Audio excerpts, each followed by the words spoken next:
ముఖ్యమంత్రి వర్యులు బట్టి విక్రమార్క గారిని, సహచార మంత్రివర్గ సభ్యులని,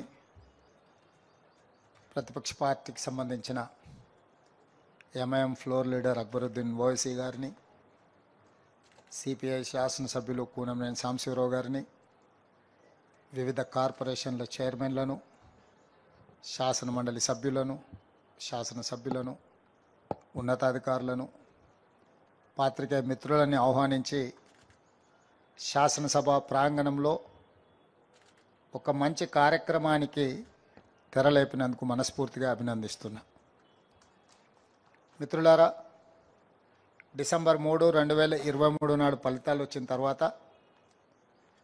డిసెంబర్ 7, 2023 నాడు ఎల్బీ స్టేడియంలో ప్రమాణ స్వీకారం నిర్వహించి డిసెంబర్ 9, 2023 నాడు ఇదే ప్రాంగణంలో తెలంగాణ రాష్ట్రంలో ఉన్న సోదరీమణులకు అందరికీ కూడా ఆర్టీసీలో ఉచిత బస్సు ప్రయాణాన్ని, అదేవిధంగా పేదలకు ఆనాడు డాక్టర్ వైఎస్ రాజశేఖర రెడ్డి గారు ముఖ్యమంత్రిగా ఉన్నప్పుడు ప్రారంభించిన రాజీవ్ ఆరోగ్యశ్రీ పథకాన్ని 10 లక్షల రూపాయలు పేదల వైద్యానికి అందించే విధంగా